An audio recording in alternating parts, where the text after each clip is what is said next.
About kidneys. Kidneys are retroperitoneal in the posterior abdominal wall and extend from the T12 to L3 vertebra. Right kidney is slightly lower than the left kidney due to presence of the liver. Kidney is totally 11 cm in length, 6 cm in breadth and 3 cm in thickness. In adult male, the weight of the kidney is around 150 to 170 grams, whereas in adult females it weighs around 130 to 150 grams.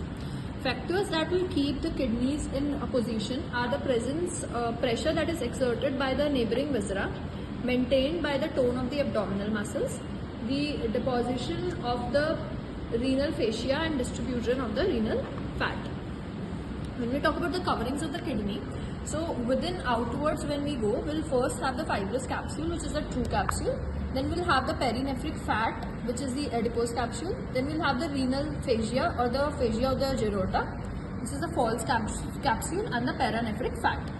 Now talking about the presenting parts of the kidney or how to hold the kidney in the anatomical position, we'll first see the posterior surface. This is the posterior surface of the kidney. The posterior surface is flat, directed backwards and medially, and it is entirely non-peritoneal. It has two parts, the upper part and the lower part. When we talk about the relations of the upper part of the kidney, the first relation from within outwards when we go, the first relation will be of the diaphragm arising from the medial and the lateral arcuate ligaments. Next we'll have the costodiaphragmatic recess of the corresponding pleura. Next we'll have the 11th and 12th rib on the left side and 12th rib on the right side. When we talk about the relations of the lower part of the posterior surface of the kidney, from medial, so we'll go from medial to the lateral. So in the medial we'll have firstly the psoas major covered by the iliopsoas fascia. Next we'll have the quadratus lumborum muscle covered by the anterior layer of the thoracolumbar fascia, and the transverse abdominis muscle covered by the transverse fascia transversalis. Next we'll have the paranephric fat. Between the thoracolumbar fascia and in front of the quadratus lumborum, we'll have the subcostal vessels and nerve, iliohypogastric nerve, ilioinguinal nerve, and the fourth lumbar arch. In the posterior surface, we have a renal angle. Renal angle is the angulation between the lower border of the 12th rib and the lateral border of the erector spinae muscle. Posterior surface of the lower part of the kidney, the lower part lies behind the beneath the renal angle, which is not encroached by any costodiaphragmatic recess of the pleura. The renal colicky pain usually shoot downwards and forwards from the renal angle to the groin. Coming on to the anterior surface of the kidney, it is convex, directed forwards and laterally, and is partially covered with the peritoneum. Firstly, we will be talking about relations in the right kidney.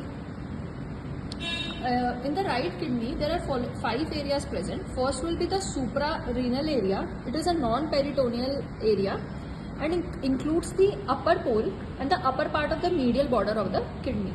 Next we'll have the duodenal area. It is a non-peritoneal area, passes along the medial border in front of the hilum. This will be the duodenal area, this one.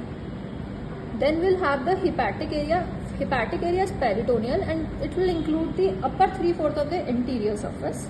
Then we'll have the colic area, which occupies the lateral part of the lower pole and it's related to the right colic flexure. And we'll have the jejunal area. Jejunal area is a small peritoneal area within the medial part of the lower pole. So this will be our suprarenal area. This will be our duodenal area. This will be our hepatic area. This is going to be the colic area, and this will be our jejunal area. Next, coming on to the left kidney. Similarly, in the left kidney, we'll have the suprarenal area, which will be non-peritoneal, occupying the upper part of the medial border and the adjoining upper pole of the kidney, and it will be overlapped by the left suprarenal gland. Then we'll have the splenic area. It will be peritoneal, and splenic area occupies the upper 2/3 of the lateral border and adjoining anterior surface, and is related with the renal impression of the spleen. Next, we have the gastric area. Gastric area is a triangular area which intervenes between the suprarenal area and the suprarenal area and the splenic area. Between there is a renal ligament which is present between the junction of the gastric and the splenic area. This will be our gastric area.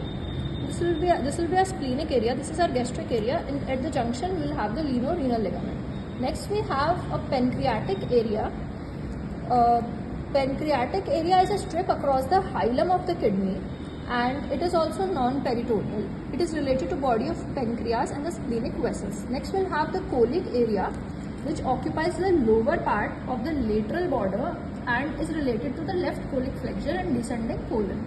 Next we have the jejunal area. Jejunal area occupies a large peritoneal area in front of the medial part of the lower pole and is related to the few points of the jejunum. So we'll have the suprarenal, firstly we'll have the suprarenal area. Next we have the splenic area. This will be our gastric area. Between the gastric and the splenic area we'll have the linorenal ligament. Then we'll have the pancreatic area. This will be our colic area and the jejunal area. Coming on to the upper end of the kidney, the upper end is thicker and more rounded compared to the lower end, and it is situated 2.5 centimeter from the median plane opposite to the T12 vertebra. Lower end is downward and laterally situated about 7.5 centimeter from the median plane opposite to the L3 vertebra.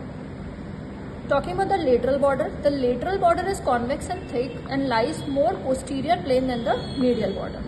And the medial border is convex in the upper and the lower parts.